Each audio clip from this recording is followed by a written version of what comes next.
નમસ્કાર દર્શક મિત્રો, મિરર ઓફ ધી વર્લ્ડમાં આપ સૌનું હાર્દિક સ્વાગત છે। પાદરાના યુવક સાથે સ્કોલરશિપમાં છેતરપિંડી થઈ, જેને લઈને યુવક પ્રતિક કનુભાઈએ આજે વડોદરા શહેર ભગતસિંહ ચોક ખાતેથી પદયાત્રા કરી જિલ્લા કલેક્ટરને રજૂઆત કરવા પહોંચ્યા। પાદરા તાલુકાના ઘાયલ ગામે રહેતા પરમાર પ્રતિક કનુભાઈ સાથે સ્કોલરશિપમાં ₹2.5 લાખની છેતરપિંડી થવાને લઈને છેલ્લા 6 મહિનાથી ગાંધીનગર તેમજ જિલ્લા કલેક્ટર કચેરી ખાતે ધક્કા ખાઈ રહ્યા છે। પ્રતિક પરમારે ગુજરાત રાજ્યના મુખ્યમંત્રી ગૃહમંત્રીને પણ રજૂઆત કરી છતાં યોગ્ય ન્યાય ન મળતા પ્રતિક પરમારે આજે વડોદરા શહેર વીર ભગતસિંહ ચોક ખાતેથી પદયાત્રા કરી જિલ્લા કલેક્ટર કચેરી અને ગાંધીનગર રજૂઆત કરવામાં આવશે તેમ જો મારા નામે અધિકારીઓ દ્વારા થયેલ સ્કોલરશિપમાં ₹2.5 લાખની છેતરપિંડી કરી હોવાના આક્ષેપો કર્યા હતા અને પ્રતિક પરમારને આગળ શિક્ષણ કરવું છે, પરંતુ સ્કોલરશિપ ન મળતા તેઓનું કરિયર જોખમાઈ રહ્યું છે। વડોદરા શહેર નર્મદા ભુવન ખાતે આવેલ કલ્યાણ વિભાગના કર્મચારીને અધિકારીઓને પણ વારંવાર રજૂઆત કરી છતાં યોગ્ય ન્યાય ન મળતા તેઓ દ્વારા ન્યાય મેળવવા માટે ભગતસિંહ ચોકથી જિલ્લા કલેક્ટર કચેરી ખાતે પદયાત્રા કરી હતી।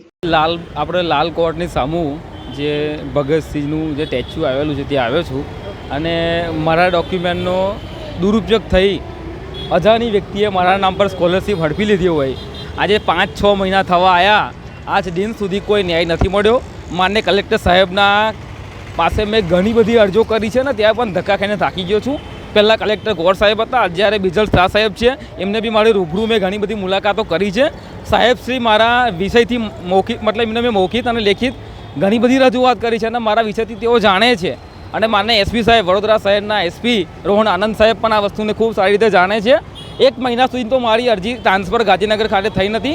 ગાંધીનગર જિલ્લાની સમાજ કલ્યાણની કચેરી દ્વારા મારા નામનો જે તે વ્યક્તિને સ્કોલરશિપ ચૂકવાઈ દીધી છે એ બાબતની ફરિયાદ અને તપાસ હજુ સુધી કોઈ થઈ નથી એવું મને લાગી રહ્યું છે, કારણ કે અરજદારને નિવેદનો લેવામાં આવે છે। નિવેદનો લઈ લઈને હું થાકી ગયો છું, કારણ કે કેટલા નિવેદનો આપવાના, નિવેદન બદલાતા ના હોય સાહેબ। નિવેદન તો જે મેં એકવાર સ્પષ્ટ કહી દીધું કે આવું આવું છે તો એનાથી વિશેષ કશું ના હોય ને સાહેબ। તો મેં બધાને 2 હાથ જોડીને અપીલ કરું છું, ગુજરાતના ગૃહ રાજ્યમંત્રી હર્ષ સંઘવી સાહેબ, કે ગુજરાતના માન્ય મુખ્યમંત્રી ભૂપેન્દ્ર પટેલ સાહેબ હોય કે પછી આપણા મિનિસ્ટર શ્રી સમાજ કલ્યાણના મિનિસ્ટર ભાનુબેન બાબરિયાજી હોય, કે એઓને હું મારા 2 હાથ જોડીને અપીલ કરું છું કે આ જે લોકોને ખોટી રીતે સ્કોલરશિપ ચૂકવાઈ છે, મેં આપને પત્ર તથા મેલ દ્વારા ઈમેલ દ્વારા ઘણી બધી જાણ કરી છે અને દેશના વડાપ્રધાન માનનીય પ્રધાનમંત્રી શ્રી નરેન્દ્ર મોદીજી કે જેઓ શિક્ષણ માટે હંમેશા બીજાને પ્રેરિત કરે છે અને ઉત્સાહિત હોય છે ને જેઓ મારા માટે ભારતીય જનતા પાર્ટીના માન્ય મુખ્યમંત્રી શ્રી એટલે સ્કોલરશિપ મારા નામ પર ₹2.5 લાખ ગવર્મેન્ટના લઈ લીધા છે અને હું વડાપ્રધાનશ્રીને ખૂબ માનું છું અને આદર્શ માનું છું। તો હું આજે ગાંધીનગર જવા માટે નીકળ્યો છું, કારણ કે મેં ત્યાં જઈને સાહેબશ્રીને રજૂઆત કરવા માગું છું અને સાહેબશ્રી મને એટલો વિશ્વાસ છે કે આ બાબતે અમદાવાદ સ્પેશિયલ ક્રાઇમ બ્રાન્ચ તથા અલગથી ટીમ બનાવીને તપાસ કરાવશે અને ટૂંક સમયમાં મને યોગ્ય ન્યાય અપાવશે।